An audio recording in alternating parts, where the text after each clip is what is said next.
Hi there, it's Claire Hartman, James here, and today on this video I wanted to talk about our emotions and the importance of our emotions and how they can help guide us through life. Now, we go through quite a lot of different emotions, some of them positive and some of them negative. On the whole emotional guidance scale, there's 22 different emotions. However, between these different emotions, there's lots and lots of other different emotions attached to that. And sometimes we can literally go from one extremely high emotion to another negative, lower vibrational emotion quite quickly without even realizing what happened. And the importance with the emotions is to become more and more aware of them, not to judge them, but just to be more aware of them and to be more focused on them within the body rather than within the mind. The mind is our emotional blueprint. It's our story as such that we've carried through years and years and years of conditioning, either internally or externally. And that blueprint can sometimes take over how we respond with our emotions.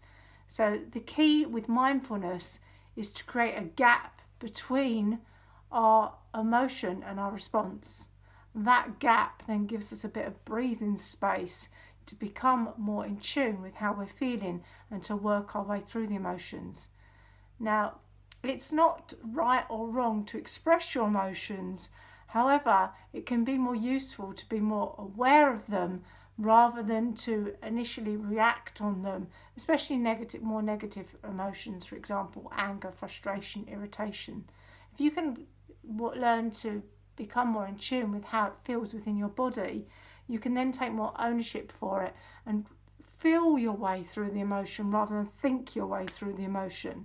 As soon as it gets up here, it can then explode and manifest into magnificent proportions, and something that could possibly be quite a small situation on the negative scale could turn into an explosive volcano. So the way we can do this is by practicing our meditation, practicing our mindfulness, practicing our breathing, and just being more aware of the body and more aware of the sensation of how the emotion feels. How does anger feel within your body? You can sort of learn to let yourself release that anger and breathe your way through it, rather than focusing up here on the story that's attached to why you feel so angry. So have that emotion in your body. Don't suppress it. It's not very good to suppress that emotion. It's the same sort of response in the body, suppressing it, as it is between overreacting on that emotion. But just to be aware of it, just to own it, just to recognize it, not to judge yourself for it, just to be aware that, okay, yes, I feel angry about this situation. How does that anger feel within my body, within my stomach, within my shoulders, within my neck? And can I work my way through that emotion and go through that emotion to the other side rather than get it caught up in here? So hopefully that makes a bit of sense. Hopefully it will help you.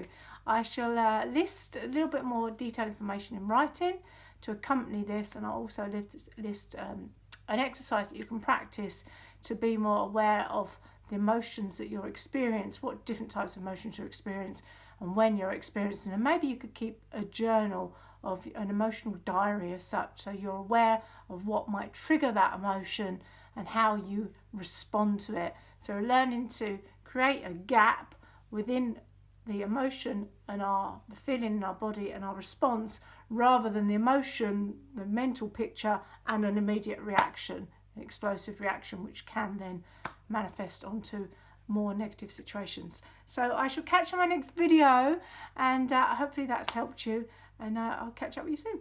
Bye.